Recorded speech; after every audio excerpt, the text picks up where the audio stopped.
I drive a 2014 car. I pack my lunch 4 days a week. I haven't bought new clothes since February, and last year was the best financial year of my entire life. Now, I know what you're thinking. This guy must be miserable. He's not. I'm not. Because everything I just described, that's not my situation, that's my strategy. Today, I'm breaking down the 10 specific ways I choose to live below my means, not because I have to, but because I figured out something most people never do. Stick around because tip number 7 alone is going to change the way you look at your bank account. Before we get into the list, let me plant 3 things in your head. Tip number 7 is the one most people think is ridiculous until they do the math and realize it's making them $300, $400 a month passively.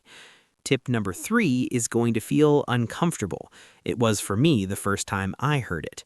And the last tip, number 10, genuinely changed what I want out of life. I did not see that coming when I started doing it. Also, quick question, and I want you to actually think about this. When was the last time your income went up, but your savings stayed exactly the same? If that's happened to you, you're not bad with money. You just haven't been introduced to what I call the broke mindset. And that's exactly what this video is about. A few years ago, I was making more money than I ever had in my 20s, and I had almost nothing saved.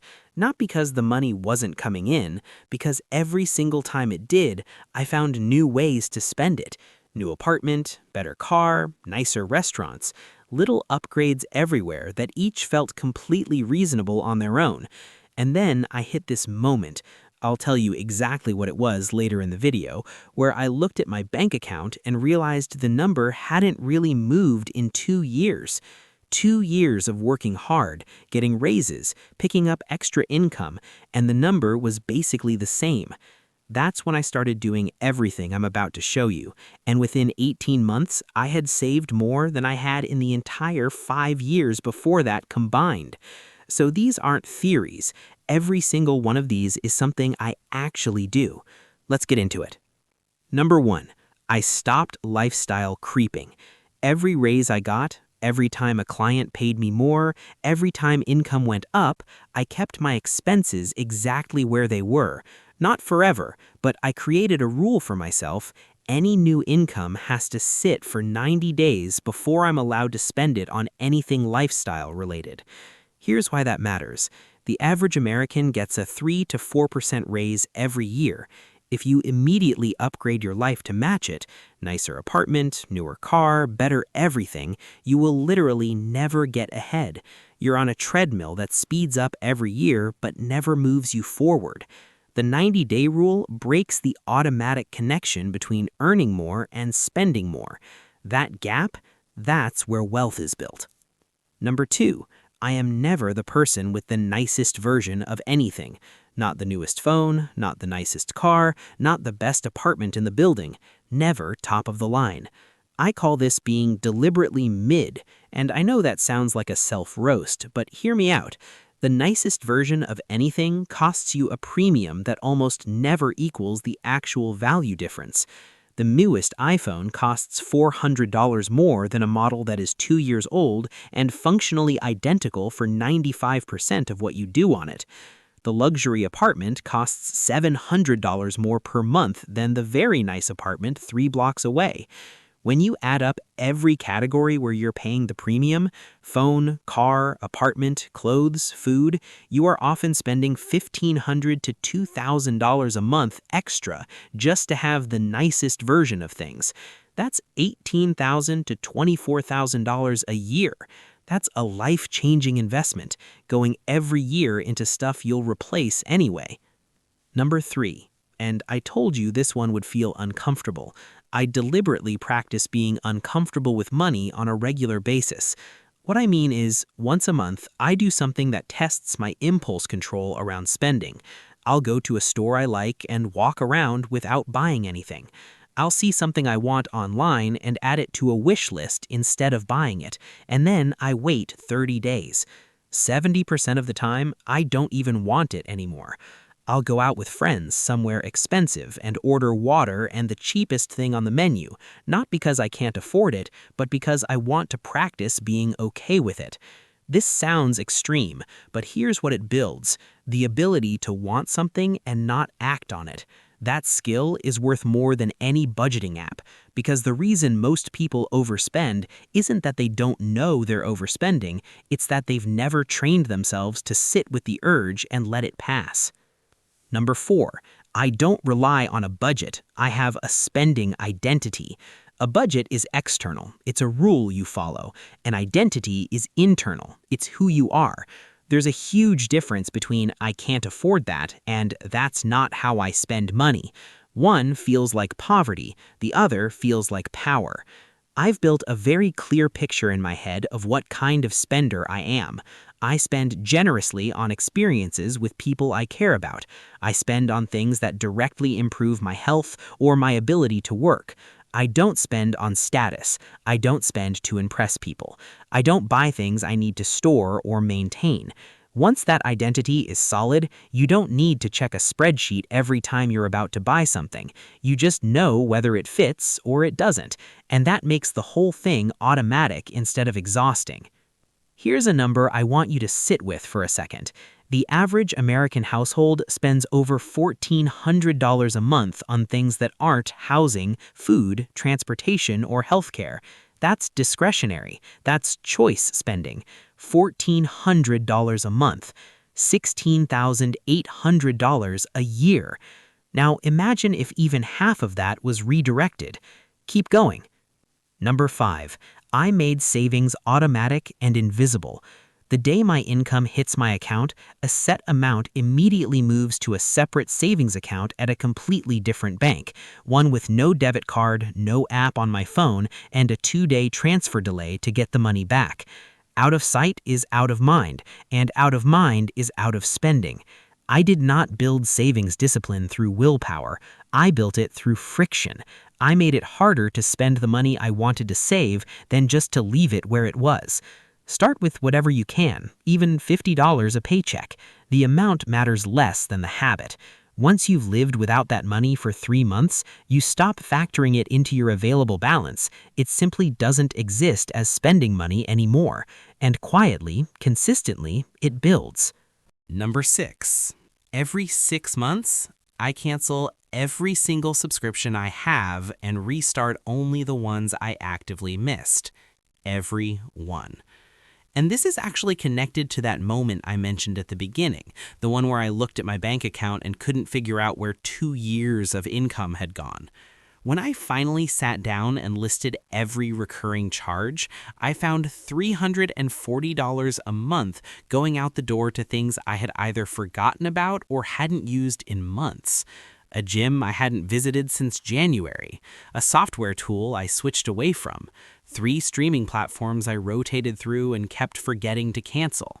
$340 a month, $4,000 a year, just leaking. The cancel and restart method forces you to make a conscious decision about every subscription twice a year instead of letting them run on autopilot. You will be amazed what you don't restart. Number 7, the one I told you people think is ridiculous until they do the math. I monetize my idle assets. My car, when I'm not using it on weekends, is listed on a peer-to-peer car rental platform.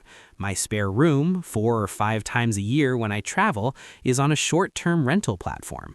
Equipment I own that's just sitting there, I've listed it in local rental marketplaces. Combined, this generates between $300 and $500 a month on average from things I already owned and wasn't using anyway. Now, here's the broke mindset flip. Most people think about assets as things they spend money on. I think about every asset I own and ask, can this make money when I'm not using it? Your car sits still 22 hours a day on average. Your apartment sits empty when you travel. You probably own tools, gear, equipment that someone in your city would pay to borrow for a weekend. You don't need to buy new things to create income. You need to deploy what you already have. Number 8. I cook at home most of the time, not as a sad compromise, as a deliberate choice. The average meal out costs somewhere between $15 and $25 when you include the drink, the tip, and the Uber to get there. The same meal cooked at home costs $4 to $7. If you're eating out 5 times a week, and a lot of people are, that's a $200 to $300 weekly gap. That's $800 to $1,200 a month.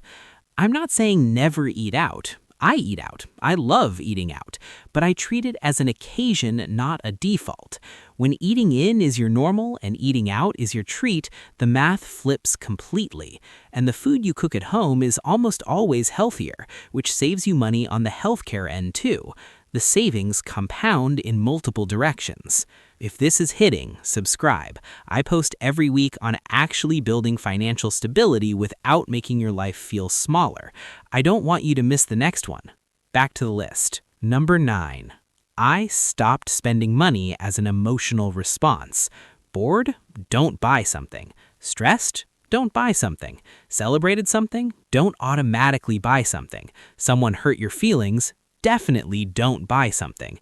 Retail therapy is one of the most normalized and expensive habits in modern life, and it's sneaky because it works. In the short term, buying something genuinely does improve your mood. Studies show a small dopamine spike at the point of purchase. The problem is it fades in about 48 hours, you still have the original emotion, and now you also have something you spent money on and didn't need. The rule I built for myself: I have to be able to name a non-emotional reason to buy something before I buy it. Not, I deserve this, not, I've had a rough week, a functional reason. What problem does this solve? What value does this add to my actual life? Most impulse purchases can't pass that test, and once you start applying it, you realize how much of your spending was really just you trying to feel better for an afternoon. Number 10. And this is the one that changed what I actually want. Somewhere along the way, I started intentionally building a life that I genuinely enjoy, that doesn't cost a lot by default. I got into hiking, free. I got serious about cooking, actually saves money. I built a small group of friends where we host each other instead of going out. I started reading more, which costs me nothing. I found free or cheap versions of almost every form of entertainment I actually care about. Here's what happened that I didn't expect. I got happier. Not because I was spending less, but because I had stopped chasing expensive experiences to fill time I wasn't enjoying otherwise. When you build a life where your baseline joy doesn't require a high spend, you stop needing money to feel okay on a Tuesday. That's the real broke mindset. Not pinching pennies, not denying yourself everything. It's building a life where your default state doesn't cost much, and then your money has room to do something real. That's the shift I mentioned at the beginning. That's what changed the number in my bank account. Not a raise, not a side hustle, a decision about what kind of life I actually wanted to live. So, 10 ways. You asked yourself at the start when the last time your income went up without your savings following. Here's the real answer. The money was never the problem. The identity was. The people who stay broke at every income level, and they exist at every income level, are the ones who never separated their sense of self from their spending. Every raise becomes a new lifestyle. Every good month becomes permission to spend more, and the number never moves. Living like you're broke is not about suffering. It's about choosing who you are before the money tells you who to be. Most people will watch this, nod along, and change nothing. Subscribe if you're not most people.